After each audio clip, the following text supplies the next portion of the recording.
enso ensem no mu enfoma Mr. T Eddie free a big hobe 5 minutes bi na yenhwem Kotoko trip no di ko US no empany for the abase players bi enso atimi akodru ntiniko ma me picture no enso ewo Facebook players akwakodru no omudi ana edidi suei so far Mohamed Kamara ono enso eka players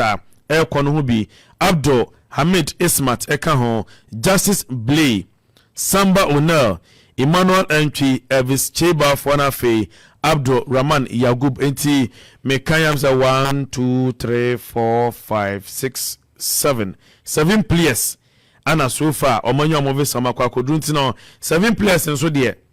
yamfa mmobo ma nye even 7 players na kwa no players be mbienu bi wo ma se injury enso ehihye omo ho Abdul Hamid Ismail no Opemsuo pra ana Sambo O'Neil so I'm yet to confirm but munya sure say oye fully fit entino players aka na munya anya visa munya anya omo visa no ehu be yia se omonsa ebeka omo visa no mame nko bigi honom na yento asan komo no enso enfro na panifo chima se in case efri ene ekosi nyame adom china Thursday enumre na visa no ema ya no muni option bia se game no omobo boycott omonkobo because yentimi fa 7 players emo game emani enye bigi besma answer na meba Kotoko nsem no so no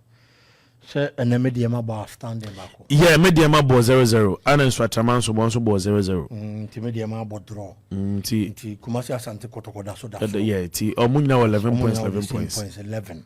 Gold Stars also 11 wo hosa Kumasi Asante Kotoko na da so 11 Gold Stars 11 na media ma 11 to so yes nti no de yidi twam ama supporters no besma Kumasi Asante Kotoko na ye nyina ye wonder last time ni yedi nkomo na ye bisa questions as to why Kumasi Asante Kotoko would still want to embark on the trip and nkomo amedi from my source na me kase Kumasi Asante Kotoko do me ena me wotu mi anka me Kotoko a cancel trip no na emum Kumasi Asante Kotoko nso so enhu ne saa omo hu ne se omo pese omo exploit other avenues just aside playing on the field of play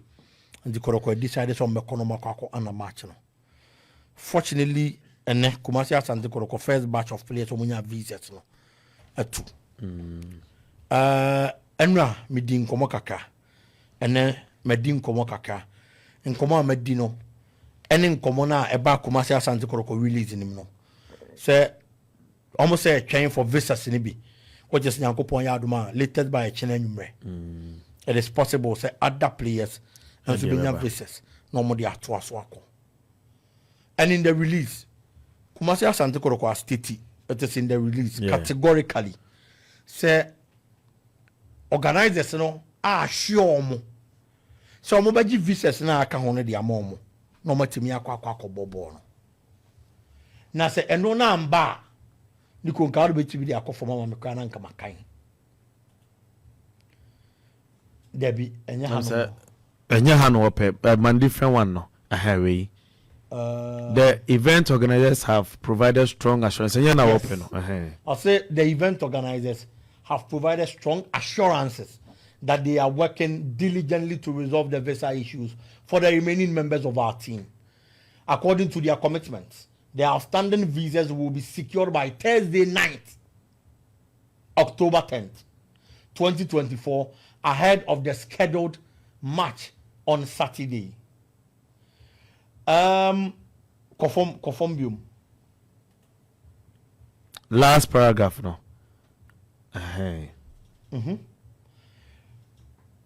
Okay, first one, we are. Ahanom no say,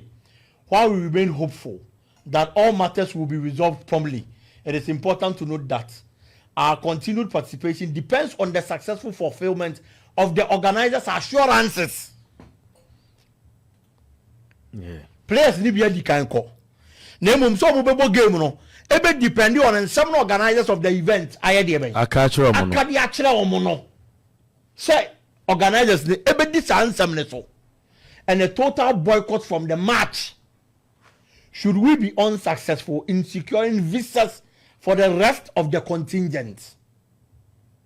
the management will act in the best interest of Asante Kotoko SC, and any decisions made will reflect our commitment to upholding the values and integrity of the club.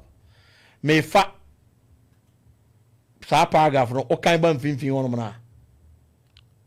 after baby o car say another baby a management in the car say fulfillment of the organizers' assurances and a total boycott from the match. Should we be unsuccessful in securing the visas for the rest of the contingent?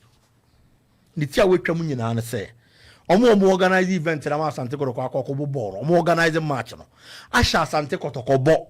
say enkonko si nyankopon ya adom a chena ya wada nwumre anadu no ndu na omo market say omo koka omo di nkan wa manone ne ho no omo agevesa na omo a omo koye de ben akwa omo ho na se ankwa ba sa de a ene anya de Asante Kotoko besi akan no ote de me kana se yeah intinity a wetwam nyina ne se ye nyina ye ntwan nyankopon ya adom a chena nwumre ye si January mu se si aye October Africa crowd adwane ntem the 10th month of the year aba next 2 months na ye say kodi bronya na ye kosi afi from into January to October aba na how much more nyankopon ya adom a chena nwumre eni ntimi ntwan we say obedo ka no hye afi kura na wo de me see aye dan ye beba wo de unnim hwe kura ye si afi bu si aye October nti se Kumasi Asante Kotoko management ese ye ntwan konkosi nyame ya adom a chena ana so mo twen akosi nyame ya adom a chena numre ye nyina ye ne omo twen akosi nyame ya adom a chena nwumre no ne ehu de ebesi after that ana ebetimi asa discuss bim okay